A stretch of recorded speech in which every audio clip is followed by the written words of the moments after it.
everyone, this is Susie Q's Bunting Babes, and welcome to my nursery room window. Today I have Rosie with me. Rosie is the Shaya Sculpt by Sieben, and she is my most recent addition to my nursery.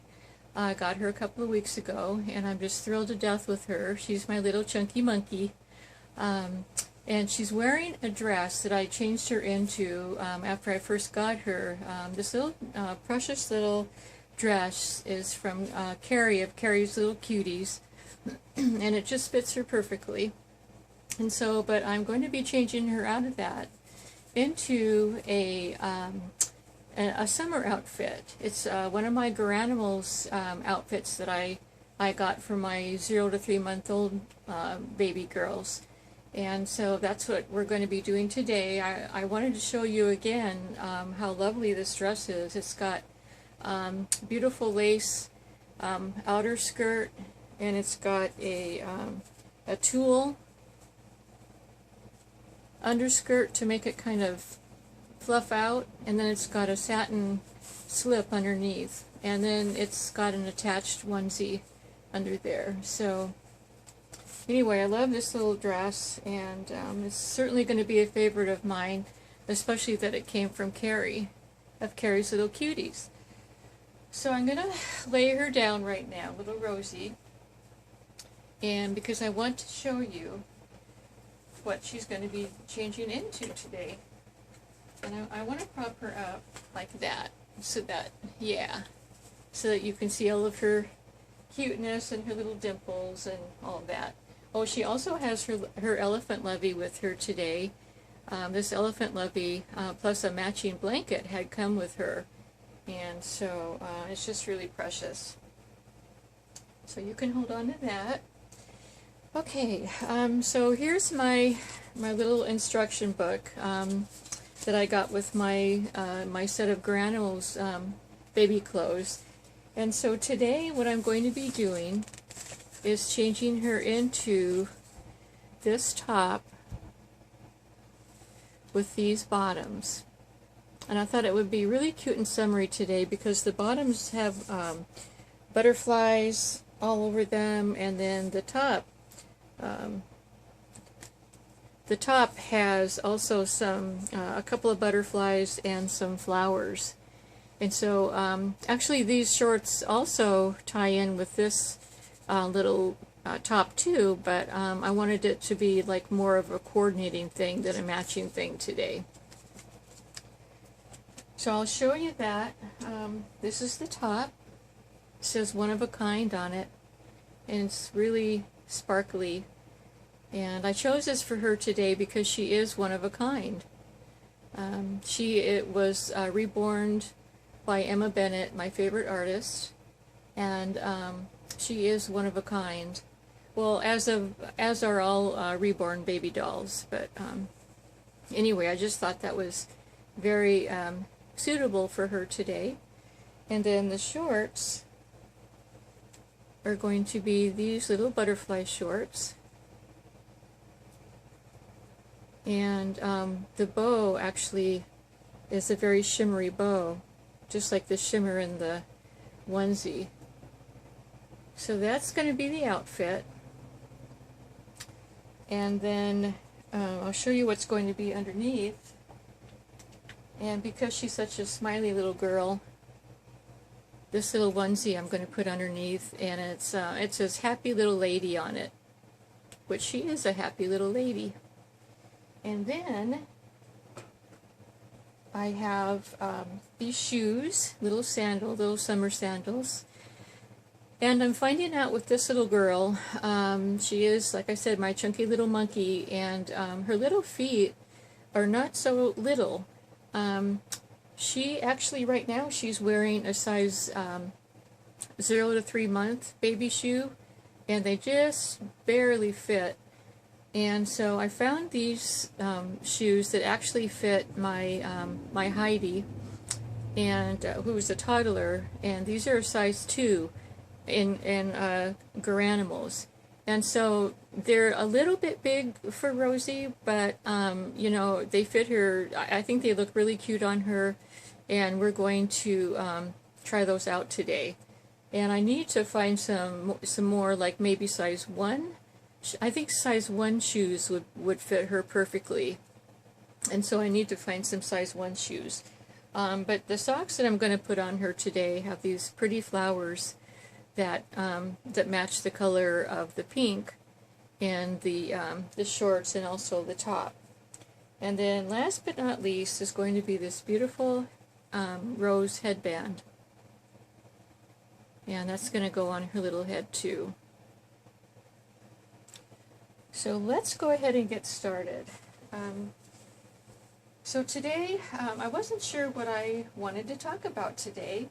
I started thinking about, well, what have I been doing these past few days that I could talk about? And I'll tell you what, I have been reading, and I finished reading this book that my mother-in-law gifted to me this past week, and it's called The Ladies' Room, and it's by Carolyn Brown. And I highly recommend this book. It's a real page turner. It only has like 214 pages in it. It's a soft cover, and I really enjoyed it. And without giving too much of the plot away, I'll tell you a little bit about this book.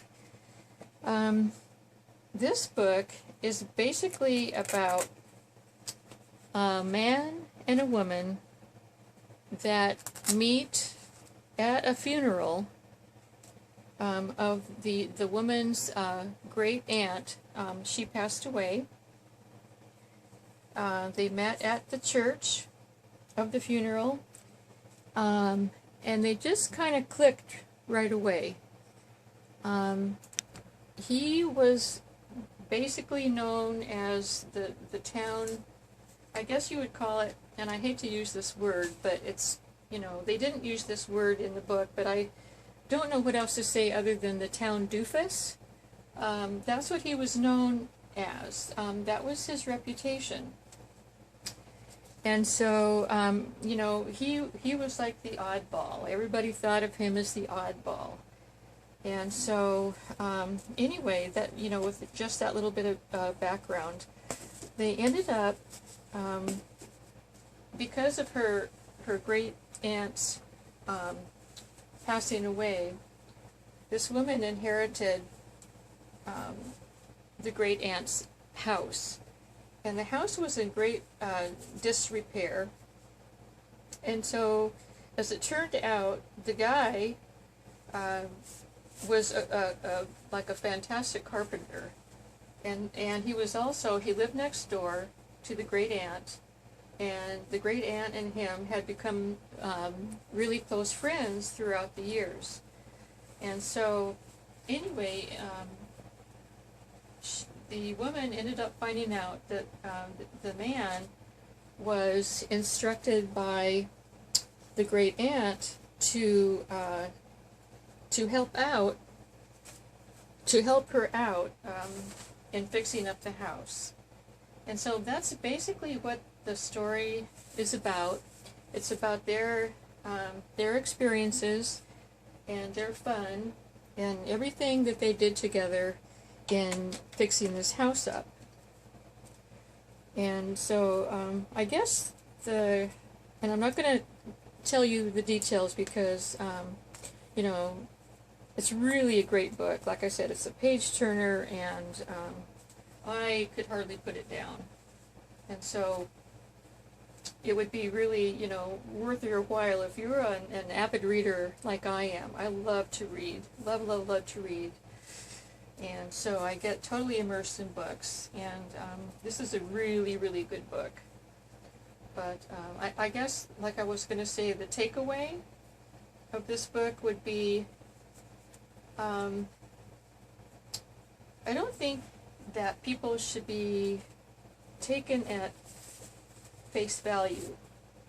I think that that it's, before you make a judgment call on someone just by their outer appearances, I think it's really good to get to know that person first. And I have another example of that. I used to be, many years ago, I was a Sunday school teacher. I taught the 3rd grade, and there was a little boy that was in the 2nd grade, and he was going to be in my 3rd grade class at church. And so all the, his 2nd grade teacher and all the people that knew this little boy, everybody knew him because he was known as the troublemaker, And so I thought, oh no, here it comes. But I decided, there was something that came to me that said, hey, you know what? I really, you really need to give this little guy a chance, because how is anybody ever going to get to know him if everybody is just going on some type of reputation? He had a reputation as a bully. He had a reputation as a, in the classroom he was disruptive. And so, but I wasn't going to let his reputation, precede him in my class. So I decided right away that I was going to give him a chance to see how he really was. Well, I was really, really surprised.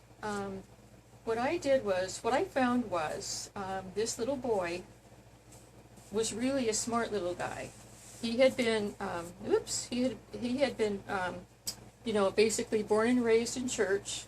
He knew all the little children Bible stories. And so basically this little guy was just bored.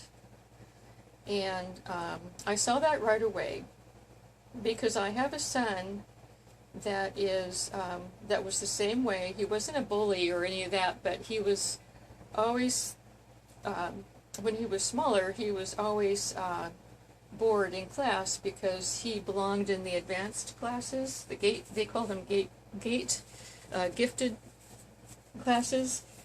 Anyway, that's another story, but that's how I recognized that in this little boy. And so I decided what I was going to do, since he knew all the stories, because every time I would ask a question, he would raise his hand, and he would know the answer. So what I started doing was adding him into the classroom teachings on Sunday mornings. He would get a chance to teach a little bit, to tell us what he knew about the Bible stories, and that's all he needed. He was a nice little boy. He really was. He was just bored. He craved attention because everybody wanted to just basically ignore him. And so anyway, he thrived. And this little boy reminded me of the characters in the book, because he was taken at face value. He was taken on reputation, and you know how that goes. If once you get a bad reputation, you carry it with you unless something happens in your life to change it. And in fact, I used to tell the other teachers and the other ladies in the church that knew this little guy. They would say, "Oh, so what do you think? How's he doing in your class? Isn't he a bully? Isn't he disruptive? Isn't he all this stuff?" And I said, "No, not at all. He's actually helping me teach the class. He knows a lot about the Bible stories. He helps me hand out papers, and he actually was a joy to have in my class, and I looked forward to seeing him on Sundays." But anyway, that is just something that I've learned. From that point on, I learned not to take people at face value. My thing has always been, I want to meet the people first. I want to get to know them. If they have, you know, not such a good reputation, I want to find out for myself. And that's what I've done, you know, all my life from that point on. And I just think it's a good idea. It's a good idea for me. And so I don't know what you all think about that, but for me, I want to have my own opinions about people. So anyway, this book is, like I said, it's got that theme of, you know, people having not such a good reputation, or, you know, a negative reputation, and it just really struck home for me. But anyway, and again, I'll show you the book. It's called The Ladies' Room, and there's a special reason why it's called The Ladies' Room. And I'm going to let you find that out if you ever want to think about purchasing this book. So I highly recommend it. Anyway, I've got this little lady dressed, and she is one of a kind, and I'll give you a close-up of her. And there's her sweet little dimply face and her lovely curls. She's got the softest, most babyest baby curls in the world. And so this is a size 0 to 3 months, and so it fits her very, very well. And here's her little shoes, and her cute little flowered socks, little sandals and socks. So she's all dressed up to go play. She's in her play clothes now, and so she's going to have a fun time, I'm sure. So anyway, everyone, I hope you're having a fun Saturday, and hope you enjoyed my video. It's always fun to have you. And me and Rosie say bye-bye for now, and we will see you soon. Bye-bye.